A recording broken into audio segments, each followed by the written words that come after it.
नमस्कार, doctor Monika Agarwal from yoga health care centre. आज हमारी नो योर फूड सीरीज़ में हम बात करेंगे दालों की सीरीज़ में जो बात कर रहे हैं हम मसूर की दाल। पिछली बार हमने मूंग की दाल के बारे में बात की थी, अब मसूर की दाल।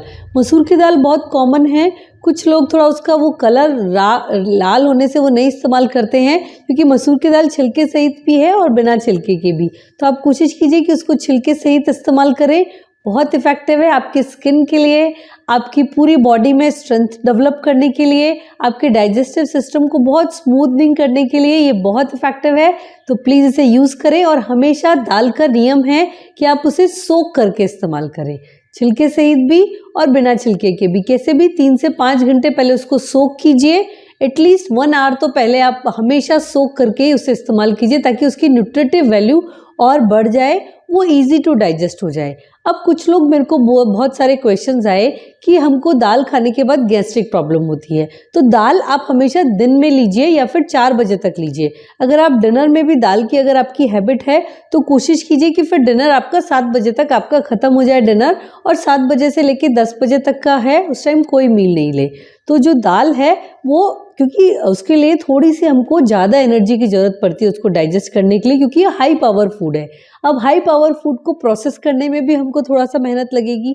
तो आप उसको क्या कर सकते हैं, जैसे थोड़ा सा अपने डिनर टाइम को थोड़ा अर्ली करते हुए, जैसे 7 बजे तक आपने डिनर ले लिया, उसके बाद 3 घंटे का गैप रखा आपने सोने में, तो आपको गैस्ट्रिक प्रॉब्लम नहीं होगी। और एक उसकी इजी रेमेडी है कि जैसे आप दाल को जब भिगो रहे हैं तो उसका 3-4 बार पानी चेंज कीजिए, तो ऑटोमेटिकली जो उसकी गैस्ट्रिक पोटेंसी है वो नहीं होगी, आप इजी दाल को यूज़ कर पाएंगे। और दाल में हमेशा देसी घी का तड़का लगाएं या फिर कोई भी जैसे तिल के तेल का तड़का लगाएं, ताकि आपको दाल की जो वाता जो नेचर है, जो उसकी रुक्ष, जो उसकी ड्राई क्वालिटी है, उसको मिनिमाइज करें, उस घी से उसको वो कॉम्प्लीमेंट कर पाए। क्योंकि दाल में इसीलिए हमको घी या तेल का तड़का लगाए बिना आप दाल को इस्तेमाल नहीं कीजिए।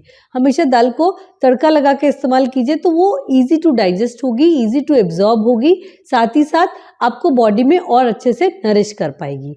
अब हम मसूर की दाल की बात करें कि मसूर की दाल में क्या क्या क्वालिटीज़ है। तो मसूर की दाल भी बॉडी में वाता को एग्रीवेट करती है, लेकिन पित्ता और कफा को बैलेंस करती है। तो हम जैसे मसूर की दाल का पानी ले सकते हैं, साथ ही साथ मसूर और मूंग को मिक्स करके, और जैसे दाल को भोजन के रूप में, सूप के रूप में इस्तेमाल कर सकते हैं। अब मसूर की दाल हमारे फेस पैक के रूप में, जो लोग एक्टिव है, ब्यूटी के रूप में ज़्यादा कॉन्शियस हैं, तो उसको फेस पैक के रूप में भी इस्तेमाल करते हैं। जैसे मसूर की दाल, उसमें बेसन और थोड़ी सी मलाई। फिर वही कह रही हूँ मैं आपको कि चिकनाई दाल के साथ हमेशा जाएगी, तो वो ज़्यादा अच्छे से काम कर पाएगी आपकी बॉडी में। तो आप उसका रेगुलर फेस पैक, मसूर की दाल का फेस पैक यूज़ करेंगे तो आपके स्किन के टेक्सचर में, स्किन की क्वालिटी में, साथ ही साथ स्किन को क्लिंस करने में ये बहुत इफेक्टिव रेमेडी है।